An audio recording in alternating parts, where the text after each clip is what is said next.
Good morning बच्चों। आज हम लोग पढ़ेंगे रिफ्लेक्शन ऑफ लाइट। आप लोग कॉपी निकाल लो, ठीक है। तो स्टार्ट करते हैं पढ़ना, ठीक है। ज़्यादा हम लोग नहीं पढ़ेंगे, सिर्फ काम की चीज़ें ही पढ़ेंगे, आलतू फालतू चीज़ें नहीं पढ़ेंगे। जो पेपर में आते हैं उसी क्वेश्चंस को हम लोग पढ़ेंगे, ठीक है।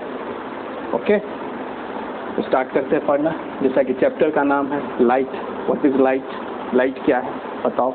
इसे हम लोग देखते हैं जब किसी चीज़ पे लाइट पड़ती है तब उसका जब रिफ्लेक्शन होता है तभी हम उसको देख पाते हैं, ठीक है ना।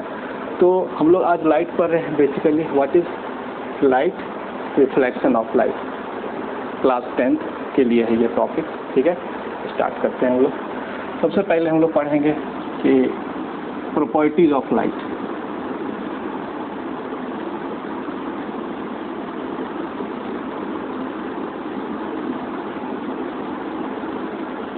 लाइट का गुण क्या होता है, लाइट की प्रॉपर्टी क्या होती है, what is properties of light.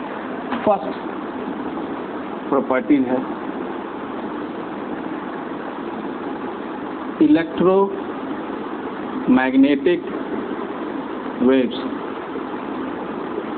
Light जो है यह इलेक्ट्रोमैग्नेटिक वेव्स है। इलेक्ट्रोमैग्नेटिक वेव्स कहने का मतलब क्या होता है कि लाइट को ट्रेवल करने के लिए किसी मीडियम की जरूरत नहीं होती है।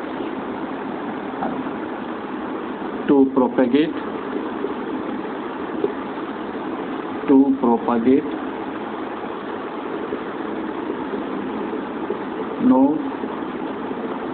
medium is necessary। लाइट को एक जगह से दूसरे जगह जाने के लिए किसी भी मीडियम की जरूरत नहीं होती है। जैसा कि साउंड में होता है, साउंड को एक जगह से दूसरे जगह जाने के लिए 3 तरह की मीडियम चाहिए। जैसे पढ़ा है ना साउंड में कि साउंड के लिए क्या क्या चाहिए, कौन कौन सा मीडियम। एक तो है एयर, वाटर और सॉलिड। ये 3 चीज़ों में साउंड ट्रेवल करते। यदि 3 मीडियम ना रहे तो साउंड ट्रेवल नहीं करेगा, ठीक है ना। उस तरह से लेकिन लाइट जो है ऐसा नहीं है कि लाइट को क्या होता है एक जगह से दूसरे जगह जाने के लिए इनमें से कोई मीडियम की ज़रूरत नहीं होती, पर साउंड के लिए चाहिए। यदि हमारे आपके बीच से हवा हटा दिया जाए तो हम लोग आपस में बातचीत नहीं कर सकते। यही कारण है कि हम लोग चांद पे बात नहीं कर सकते, चांद पे सुन नहीं सकते कुछ भी, ठीक है। तो पहली प्रॉपर्टी क्या होती है कि लाइट जो है इलेक्ट्रोमैग्नेटिक वेव्स होता है। सबसे इम्पोर्टेंट कैरेक्टर, इसके लिए किसी भी मीडियम की ज़रूरत नहीं होती है। इसको एक जगह से दूसरे जगह जाने के लिए किसी मीडियम की ज़रूरत नहीं होती। दूसरा क्या होता है कि जैसा कि आप लोग जानते हैं कि लाइट की स्पीड कितनी होती है। ये तो मैं बता देता हूँ लाइट की स्पीड कितनी होती है। लाइट की स्पीड जो होती है 3 × 10⁸ मीटर पर सेकेंड। यदि आप लोगों को लग रहा होगा कि यह कितनी स्पीड होती है यह, तो मैं आपको एक आइडिया देता हूँ। जम्मू कश्मीर से लेकर कन्याकुमारी तक लाइट को आने में सेकंड का 10वां हिस्सा लगता है, 1/10 सेकेंड। तो सोचो यहाँ से यहाँ आने में कितनी जल्दी लाइट पहुँच जाता है, तो उसकी स्पीड कितनी रही होगी। तो बहुत तेज़ स्पीड होती है। और यह जानकर के आपको पता होगा कि इस स्पीड से ज़्यादा किसी दूसरी चीज़ की स्पीड नहीं है। अभी तक जो डिस्कवर्ड हो चुका है, लाइट की स्पीड से ज़्यादा किसी की भी कोई स्पीड नहीं होती। और लाइट के बारे में एक खासियत यह भी है कि एक ऐसा क्वेश्चन भी आता है, पूछता है कि यदि लाइट की स्पीड को डबल कर दिया जाए तो क्या हो जाएगा। क्या लाइट की स्पीड डबल हो जाएगी? नहीं, लाइट की स्पीड कभी ना डबल होगी ना आधी होगी। ना लाइट की स्पीड को बढ़ाया जा सकता है, ना घटाया जा सकता है, ना जोड़ा जा सकता है, ना डिवाइड किया जा सकता है। लाइट की स्पीड एक कांस्टेंट होती है, ठीक है। तो यही है लाइट की स्पीड 3 × 10⁸ मीटर पर सेकेंड। तीसरी बात क्या है हम लोगों को पढ़ना है लाइट में। लाइट जो होता है यह डुअल कैरेक्टर शो करता है। मतलब इसके 2 तरह के चेहरे हैं। जैसे आदमी के भी 2 चेहरे होते हैं ना, अच्छा और बुरा, कब अच्छा हो जाता है कब बुरा हो जाता है, उसी तरह से लाइट के भी 2 चेहरे, डुअल कैरेक्टर होता है। पहला कैरेक्टर जो होता है वो होता है पार्टिकल नीचे, और दूसरा होता है वेव नेचर। यह भी इम्पोर्टेंट क्वेश्चन है, कई बार एग्जाम में आया है कि लाइट के डुअल कैरेक्टर होते हैं, कौन कौन सा, पार्टिकल और वेव।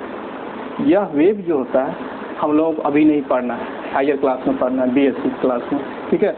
पार्टिकल नेचर हम लोगों को यहाँ थोड़ा बहुत इसके बारे में पढ़ना है, जिसके कारण से कौन कौन सी प्रॉपर्टी शो होती है मैं उसके बारे में बताता हूँ। पहले जो प्रॉपर्टी जो शो होती है मैं ऊपर इधर लिख देता हूँ, इधर पार्टिकल नेचर में पहली होती है रिफ्लेक्शन,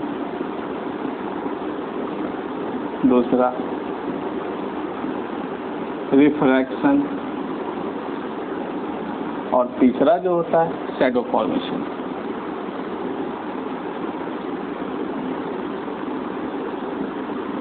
यदि एग्जाम में आए और यह क्वेश्चन आपसे पूछे कि बताओ कि लाइट की जो प्रॉपर्टी होती है पार्टिकल नेचर की, वो उसके कारण से कौन कौन सी घटना होती है, तो कौन सा 3 घटना होती है, रिफ्लेक्शन होता है, रिफ्रैक्शन होता है और शैडो फॉर्मेशन होता है।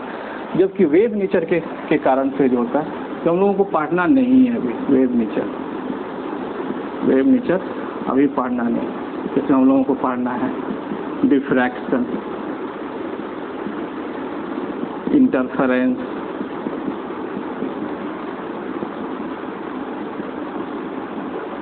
थर्ड में पोलराइजेशन। पढ़ना नहीं है फिर भी जान लिया, ठीक है। यदि कोई पूछेगा तो आप बता सकते हो, क्लास 10 के बच्चे को इतनी बड़ी नॉलेज, ठीक है, आप बता सकते हो लोगों को कि यह जो होती है लाइट की डुअल कैरेक्टर, इसको सबसे पहले इन्होंने खोजा था, उस साइंटिस्ट का नाम था आइंस्टीन। आइंस्टीन ने ही बताया था कि लाइट डुअल कैरेक्टर शो करता है, पार्टिकल नेचर भी शो करता है और वेव नेचर भी शो करता है, ठीक है। तो ये लाइट की तीसरी कैरेक्टर हो गई। और हम इसके बारे में कुछ बता देता हूँ कि यह रिफ्लेक्शन क्या होता है। रिफ्लेक्शन तो हम लोगों को पढ़ना ही है, ठीक है, और रिफ्रैक्शन क्या होता है, शैडो फॉर्मेशन क्या होता है, ठीक है ना। तो पहली बात इसमें क्या है कि रिफ्लेक्शन के बारे में बताऊँ। रिफ्लेक्शन सीधी सी चीज़ है कि इस तरह से कोई स्मूथ सरफेस है, लाइट आई, ये हो गई, इसी को हम लोग बोलते हैं रिफ्लेक्शन, ठीक। दूसरा होता है refraction.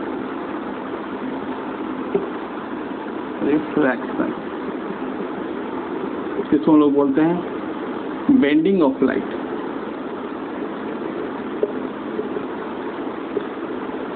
From one medium to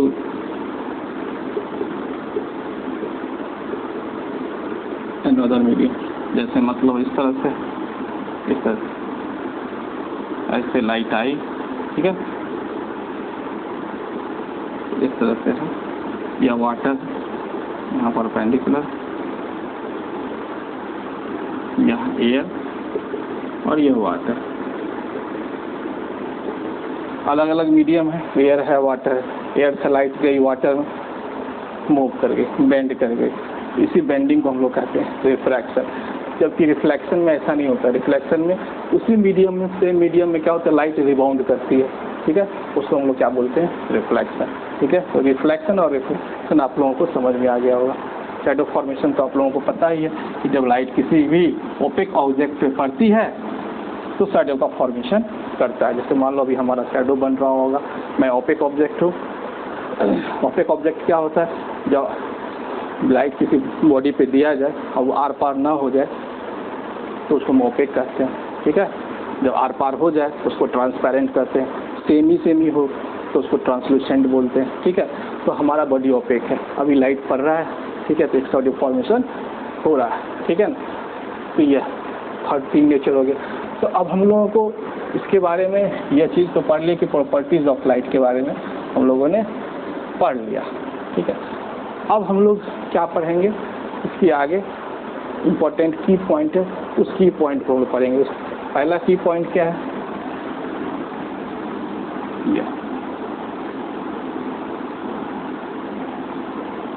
real image, और दूसरा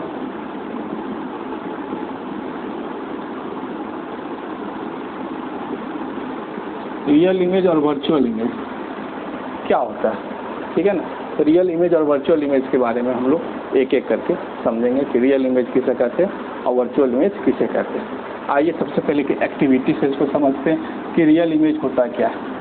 ऐसे मेरे बोलने से आप लोग समझेंगे ही नहीं, मैं आपको एक एक्टिविटी करके दिखाता हूँ, तब बताना चाहूँगा कि रियल इमेज किसे कहते हैं।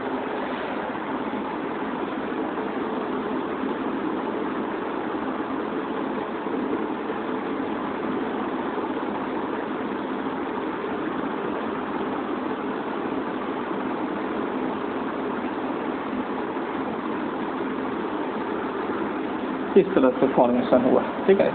दूसरा एग्जांपल ले लेते हैं जाके आपको ज़्यादा क्लियर दिखाई पड़े। इस तरह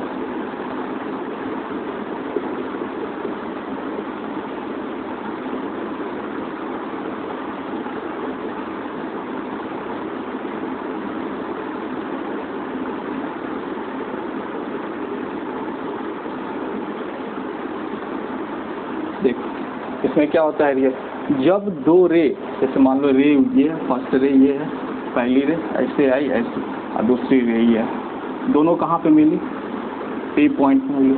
जब दो रे एक दूसरे को काटती है, खुद से कटती है, और जब वहाँ पे इमेज बनता है उसी को हम लोग रियल इमेज कहते हैं, ठीक, क्लियर है। तो रियल इमेज की डेफिनेशन क्या होती है कि जब दो रे एक दूसरे को कट करती हैं और जो वहाँ पे इमेज बनता है उसको हम लोग रियल इमेज कहते हैं। और रियल इमेज की खासियत क्या होती है, जब दो रे आपस में एक दूसरे को कट करते हैं तो वहाँ पर इन्वर्टेड इमेज का फॉर्मेशन होता है, उल्टा इमेज बनता है, ठीक है ना। इसका एग्जाम्पल मैं बताऊँ कि क्या होता है। इसका एग्जाम्पल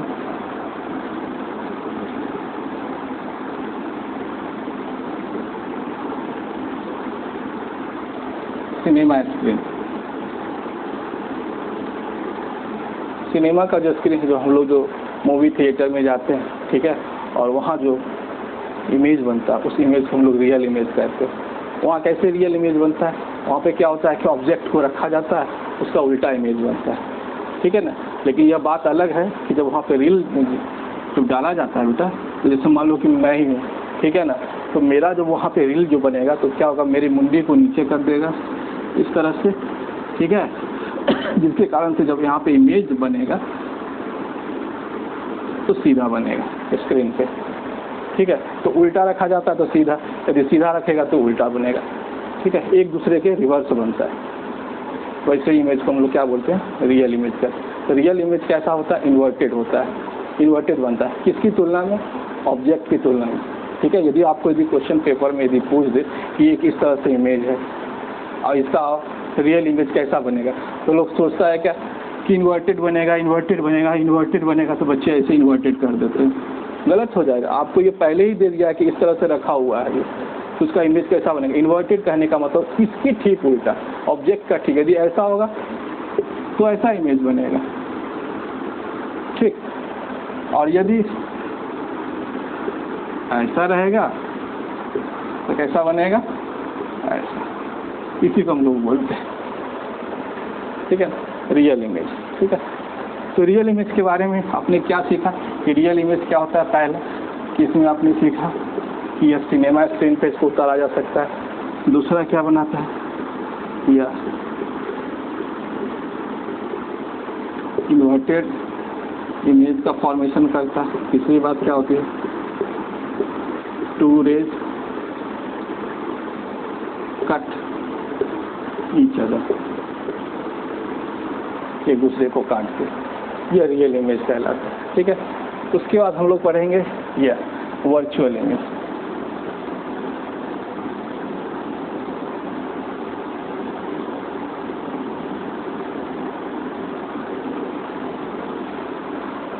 वर्चुअल इमेज में क्या होता है, इसका एग्जाम्पल होता है, इसका पहले एक एग्जाम्पल बताता हूँ। इसका एग्जाम्पल है मिरर इमेज फॉर्मेशन, जिसमें सिंपल मिरर भी आएगा। सिंपल मिरर में इमेज बनता है वर्चुअल, कॉन्वेक्स मिरर में बनता है वर्चुअल, थर्ड में कॉनकेव मिरर। ये कॉनकेव मिरर में सम केस में इन सम, बाकी इसमें और इसमें जो है वर्चुअल इमेज ही बनता है। तो वर्चुअल इमेज में क्या होता है कि जब दो रे आपस में एक दूसरे को काटती नहीं है, कटती हुई एज्यूम की जाती है। हमें मानना पड़ता है कि वह रे कहीं जा करके एक दूसरे को काट रहा होगा, ठीक है, एज्यूम करते हैं, कल्पना करते हैं, इसीलिए इसका नाम पड़ा है वर्चुअल इमेज, इमेजिनरी इमेज, ठीक है।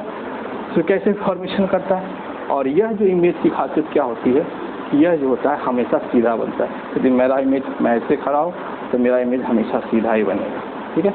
एग्जाम्पल से समझाते हैं कैसे होता है ये वर्चुअल इमेज।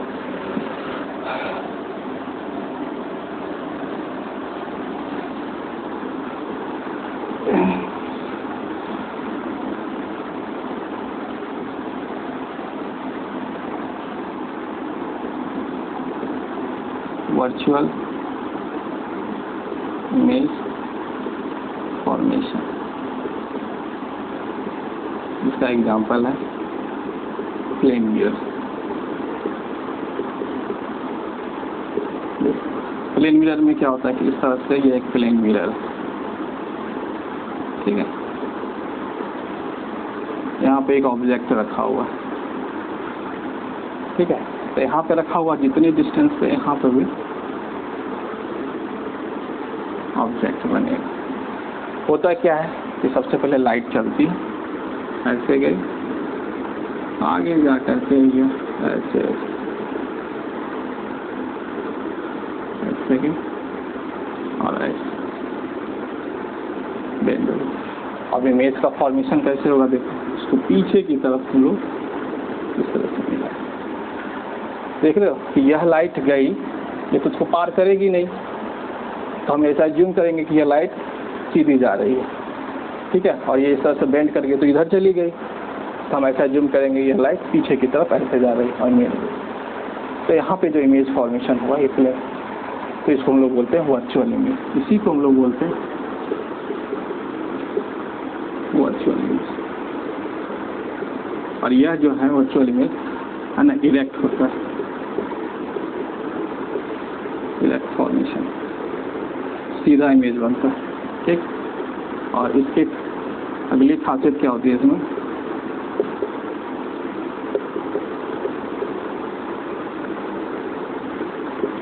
लैटरल इन्वर्जन होता है। लैटरल इन्वर्जन कहने का मतलब ये ठीक इमेज 180 डिग्री से रोटेट कर जाती है, ठीक है। मेरा दायां हाथ बायां की तरह लगेगा, बायां हाथ दायां की तरह दिखेगा, उसी को हम लोग बोलते हैं लैटरल इन्वर्जन। एग्जांपल से समझते हैं कि लैटरल इन्वर्जन क्या होता है कि यह प्लेन मिरर है, यदि हमने इंग्लिश का एक अल्फाबेट एल लिखा तो यहाँ पे इमेज ऐसे बनेगा, इस तरह से, ठीक। यदि हमने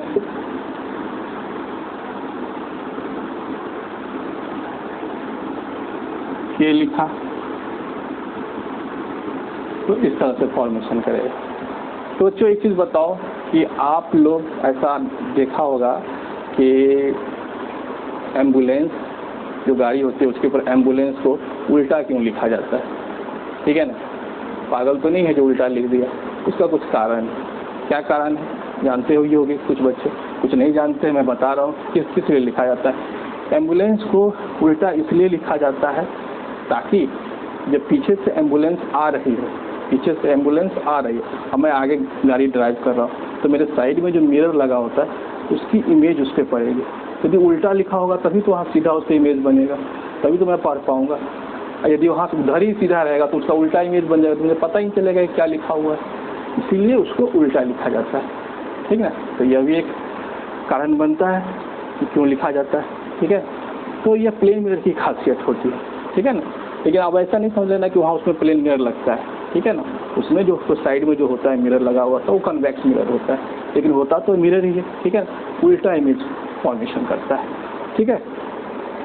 तो ये हम लोगों को इसमें पढ़ लिए कि यह कि मिरर का फॉर्मेशन इस तरह से होता है। वर्चुअल इमेज के बारे में हम लोगों ने पढ़ा कि यह दो लाइन आपस में एक दूसरे को काटती नहीं है, कटती हुई एज्यूम होती है, मालूम पड़ती है कि कट रही है, कटा नहीं है पर हमें एज्यूम करना पड़ता है, जैसे हमने बताया कि देखो इस तरह से आगे बढ़ा है, इसको भी आगे बढ़ा है, मिला। और तीसरी बात एक ध्यान रखना, जहाँ भी वर्चुअल इमेज बनेगा ठीक है ना, उसको डॉटेड लाइन से दिखाया जाएगा। जहाँ भी आप बुक्स में देखना ये डॉटेड लाइन से दिखाया जा रहा है तो समझ जाना कि वहाँ वर्चुअल इमेज का फॉर्मेशन हो रहा है, ठीक है ना। और दूसरी बात हम लोगों को क्या याद रखनी है कि जब भी वर्चुअल इमेज का फॉर्मेशन होता है तो सीधा इमेज बनता है। आगे बहुत सारे रे डायग्राम में हम लोग पढ़ेंगे, ठीक है, वहाँ पे सीधा बनेगा, उल्टा बनेगा, बच्चे कंफ्यूज रहते हैं। बस सीधा याद रखना है कि जब दो रे आपस में एक दूसरे को नहीं काट रही हो, कटती हुई है, ज्यूम होती है, वहाँ जो हमेशा जो बनेगा सीधा बनेगा इमेज, ठीक है ना। ओके, ठीक है, और वर्चुअल बनेगा, ठीक है। आगे उसका मैं आपको ट्रिक बताऊंगा कैसे, मतलब रे डायग्राम को कैसे याद किया जाता है, ठीक है, मैं आपको बताऊंगा, ठीक है। अभी आपने ये समझा कि वर्चुअल इमेज क्या होता है, इसको आप नोट करो।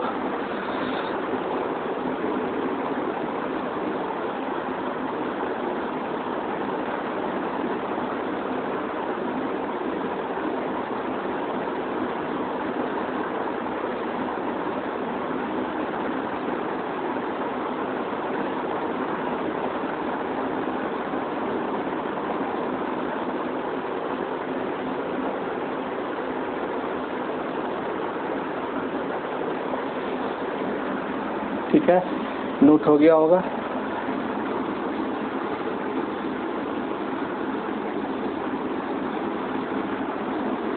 अब हम लोग पढ़ेंगे लॉ ऑफ रिफ्लेक्शन।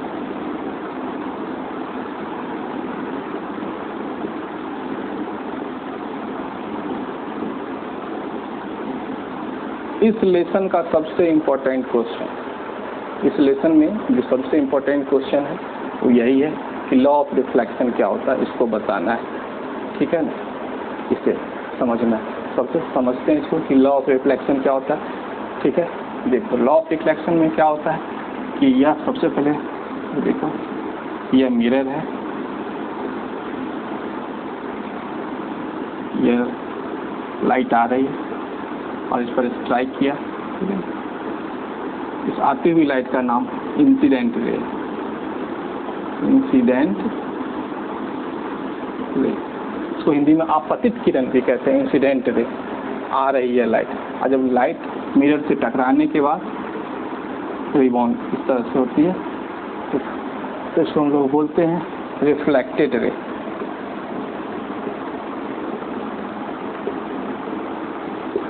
ये हो गया रिफ्लेक्टेड रे। उसके बाद यहाँ ये मिलती है, इसका नाम है point of incidence, point of incidence, ठीक। उसके बाद यहाँ से एक नॉर्मल परपेंडिकुलर एक इमेजिनरी लाइन ड्रॉ करते हैं, ठीक है, इसको हम लोग नॉर्मल बोलते हैं, नॉर्मल लाइन। तो इसके फर्स्ट लॉ को याद रखना बहुत ही आसान है। फर्स्ट लॉ को क्या कहना है हमें, incident ray, reflected ray, normal line और point of incidence all lie in the same plane, सभी सेम प्लेन में होते हैं। यह फर्स्ट है, ठीक, यह पहला। और दूसरा रूल क्या है, यह जो नॉर्मल लाइन से जो एंगल बनाता है नॉर्मल से, तो इसको आई बोलते हैं, I for angle of incidence.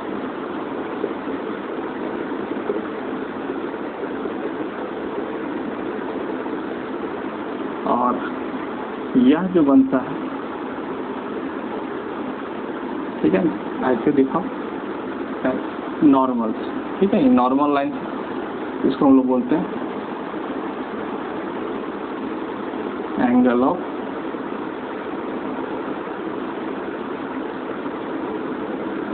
Reflection, angle of incidence और एंगल ऑफ रिफ्लेक्शन। तो हमेशा याद रखना है कि एंगल ऑफ इंसिडेंस क्या होता है, एंगल ऑफ नॉर्मल लाइन से, नॉट मिरर। बहुत बच्चे मिरर से इसको बना देते हैं एंगल ऑफ इंसिडेंस, गलत। ये एंगल ऑफ इंसिडेंस नहीं है, एंगल ऑफ इंसिडेंस है नॉर्मल लाइन से, ठीक है, नॉर्मल लाइन से इंसिडेंस रे को कनेक्ट करने वाला जो एंगल है वह होता है आई। उसी तरह से नॉर्मल से रिफ्लेक्टेड रे को जो कनेक्ट करने वाली जो एंगल होती है उसको हम लोग बोलते हैं एंगल ऑफ रिफ्लेक्शन। और इसके बारे में क्या होता है, इसका सेकेंड लॉ क्या कहता है कि angle I equal to angle I, है ना। एंगल आई एंगल आर के बराबर, एंगल ऑफ इंसिडेंस जितना एंगल ऑफ इंसिडेंस आई होगा उतना आर होगा, ठीक है।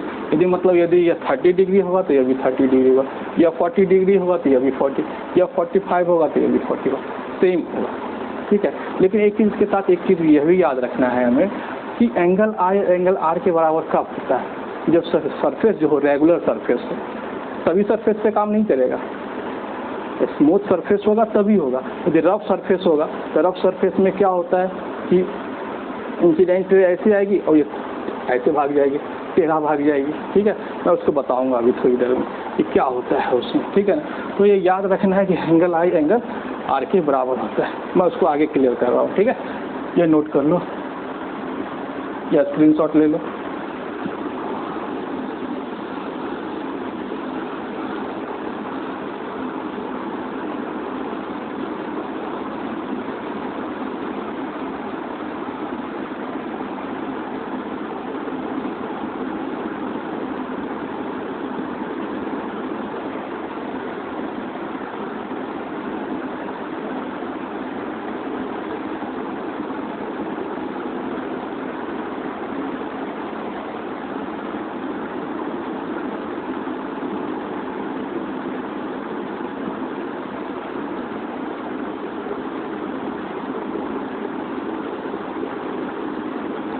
मिरर में जो रिफ्लेक्शन होता है दो तरह का, एक तो होता है रेगुलर, एक दूसरा होता है डिफ्यूज्ड। रेगुलर में क्या होता है कि देखो इस तरह से ये एक स्मूथ पॉलिश्ड सरफेस है, ठीक है। स्मूथ पॉलिश सरफेस है, लाइट ऐसे आएगी और ऐसे चली जाएगी, ठीक है। यह आई और यह, जब स्मूथ सरफेस होगा तो एंगल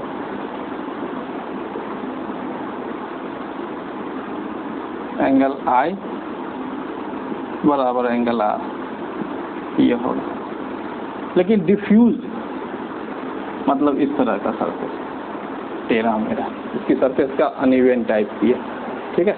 तो इसमें क्या होगा, ऐसे स्ट्राइक करी, ऐसे चलेगी इस तरह से, ठीक, ऐसे आई लाइट, ऐसे चलेगी। तो इसके केस में देखो क्या होगा, जब यहाँ से हम नॉर्मल लाइन लेंगे तो यह आई है और यह आर है, तो एंगल आई जो होगा एंगल आर के बराबर नहीं होगा। तो जब आपसे कोई पूछे कि what is regular reflection and what is diffuse reflection, तो सीधा जवाब देना है सर कि रेगुलर रिफ्लेक्शन वह होता है कि जिसमें एंगल आई एंगल आर के बराबर होता है, ठीक है। एंगल ऑफ इंसिडेंस और एंगल ऑफ रिफ्लेक्शन बराबर होता है, उसी को हम लोग बोलते हैं रेगुलर रिफ्लेक्शन, ठीक। और डिफ्यूज में क्या होता है, एंगल आई और एंगल आर आपस में बराबर नहीं होते, अलग अलग होते हैं, ठीक है। उसको हम लोग बोलते हैं डिफ्यूज, ठीक है। क्लियर है, ये भी क्लियर हो गया आप लोगों को। इसको मिटा दें।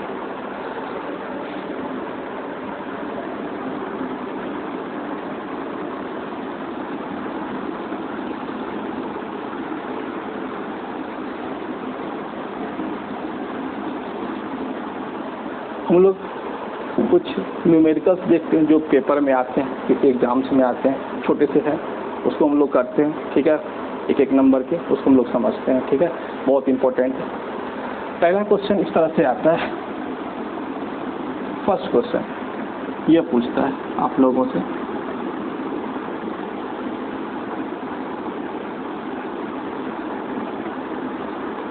इस तरह से यह 30 डिग्री, ये आपको दे देगी वैल्यू, पूछेगा कि बताओ एंगल आई क्या होगा और एंगल आर क्या होगा। तो आप लोग जल्दी से मत बता देना कि आई भी 30 आर भी 30 देख करके। मैंने क्या बताया था कि सबसे पहले हम लोग नॉर्मल बनाएंगे लाइन को, नॉर्मल इस तरह से नॉर्मल, और नॉर्मल से जो एंगल बनेगा वो होगा आई और यह होगा आर, ठीक है। तो नॉर्मल कहने का मतलब देखिए, यह इस पर तो 90 डिग्री का बनता है, इस पर इतना पार्ट तो हमारा 30 डिग्री बन चुका है, तो यह जो बचा है 90, इसे 30 माइनस कर देंगे 60 डिग्री, यानी कि एंगल आई बराबर क्या होगा हमारा 60 डिग्री, और एंगल आर क्या होगा हमारा 60 डिग्री। हम लोगों ने पढ़ा कि एंगल आई एंगल आर के बराबर होता है, तो 66। एक क्वेश्चन ऐसा ही पेपर में आता है, एक क्वेश्चन। दूसरा क्वेश्चन क्या आता है पेपर में, ये आएगा कि क्या देगा कि इस तरह से, मैं फिगर बना के ही बता देता हूँ, इस तरह से ड्रॉ कर देता हूँ।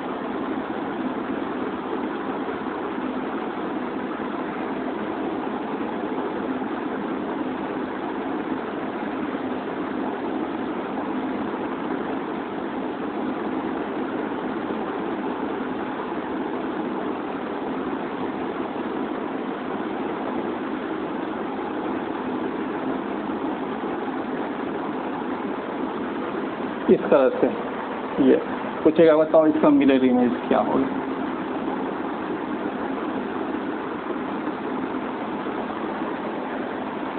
ठीक है, तो ये बन रहा है कितना, ये तुम्हारा 2 पैंतालीस। ठीक है, तो पूछेगा इसका मिरर इमेज का। इसमें कुछ नहीं करना, इस तरह का जब भी कोई क्वेश्चन आए मिरर इमेज, कोई आपको दे दे क्लॉक में ये इतना टाइम हो रहा है, उसका क्या होगा, उसकी एक छोटी सी मैं ट्रिक बताता हूँ। उसकी ट्रिक क्या है कि आप सबसे पहले 12 आवर लिख लो, और जो भी वैल्यू दी हुई है उसमें से उसको माइनस कर दो, 245। इसको कैरी आउट कर देंगे तो ये कितना हो जाएगा, ये 60, और ये कितना हो जाएगा हमारा 11। 60 में से 45 जाएगा तो कितना होगा 15, और 11 में से 2 जाएगा, यानी इसका मिरर इमेज बनेगा 9:15। आप कोई भी क्वेश्चन उठा लेना, ठीक है, और उसको आप करके देखना। ट्रिक क्या मैंने बताई कि 12 में से माइनस कर देना, ठीक। एक ये इस तरह का क्वेश्चन आएगा पेपर में।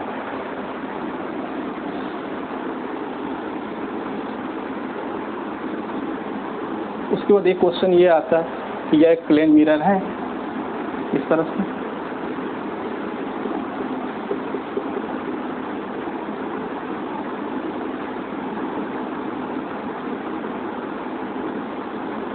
इसके बीच की मिरर और इसके बीच की दूरी 20 मीटर है, तो स्वाभाविक है इसका इमेज भी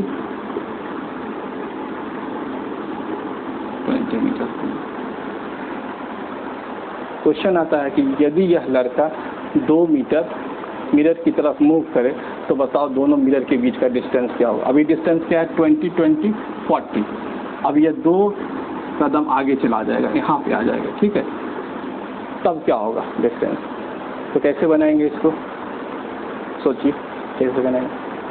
तो कैसे बनाना है, बहुत लड़का क्या कर रहेगा इसको, इसका 2 में 20 20 आपने बता दिया, 40 में से 2 माइनस कर लिया 38, गलत हो जाएगा। 38 नहीं होगा, जब यह 2 मीटर इधर आएगा तो यह भी तो 2 मीटर इधर आएगा, तो 2 और 2 कितने हो गए 4, यानी हमें 40 में से 4 माइनस करना होगा, यानी 36 मीटर है। क्लियर है, और क्लियर से मैं समझाता हूँ इस चीज, देखो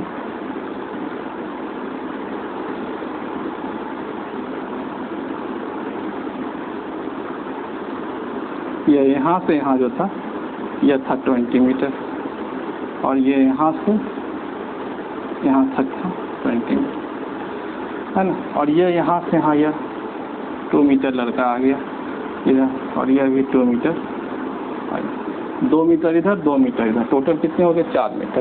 तो 4 मीटर तो इस दोनों के बीच का कितना हो जाएगा, क्या देखो ये 20 में से 2 माइनस कर दो, 20 में से 2 माइनस कर दो, यही तो पूछा था। इसके बीच 18 + 18 36 मीटर। एक यह क्वेश्चन, और एक मज़ेदार क्वेश्चन क्या आएगा आपको न्यूमेरिकल्स में,